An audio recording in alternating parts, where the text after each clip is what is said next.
नमस्कार मैत्रिणींनो, स्वामिनी किचन मध्ये खूप खूप स्वागत आहे। मी आज बनवते जेवणासाठी तळलेली मिरची बनवते।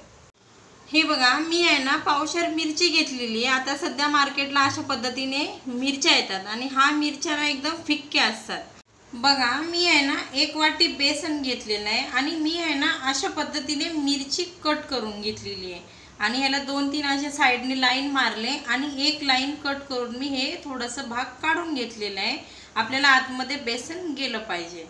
हे अशा पद्धतीने आपण मिरची कट केलेली आहे आणि हे आहे 1 वाटी बेसन। आपण त्यामध्ये आहे ना चवीनुसार आपण थोडंसं लाल तिखट टाकू। तुम्हाला आवडलं तर टाका, नाही टाकलं तरी चालेल।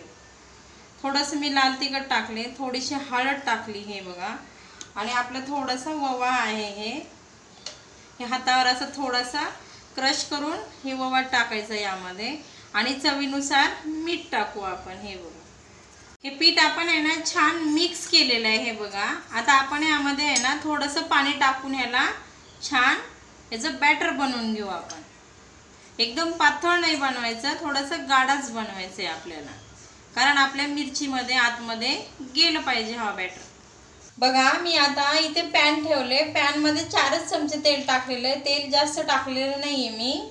आता आपण आहे ना ह्या मिरची मध्ये आहे ना जे आपण बेसनचं बॅटर बनवलं होतं ना ते भरून घेऊ आपण। आता यामध्ये आपण आहे ना हे तेलामध्ये ह्याला सोडू आपण असं, आणि एकदम कमी तेलामध्ये छान ह्याला फ्राय करून घेऊ आपण। हे बघा असं। आणि समजा भाजीला जरी काही नसलं, आपण तोंडी लावण्यासाठी किंवा पोळी सोबत पण खाऊ शकतो। खूप छान लागते आणि एकदम फिक्की मिरची असल्यामुळे लहान मुलं पण आवडीने खाऊ शकतात आणि खूप छान लागतं चवीला। आता आपली मिरची आहे ना एक साइडने छान तळली गेली आहे। आता मी हिला दुसऱ्या साइडने पलटून घेते। बघा, आता आपली मिरची आहे ना दोन्ही साइडने छान एकदम कमी तेलामध्ये तळलेली आहे। आपली मिरची आहे तयार। हे बघा किती मस्त झालेली आहे, आतमध्ये पण झालेली आहे आणि बाहेरून पण छान तळलेली आहे आणि एकदम कुरकुरीत झालेली आहे मिरची। खूप छान लागते जेवण करताना आपण तोंडी लावण्यासाठी। पोळी सोबत पण खाऊ शकतो किंवा असं पण खाऊ शकतो।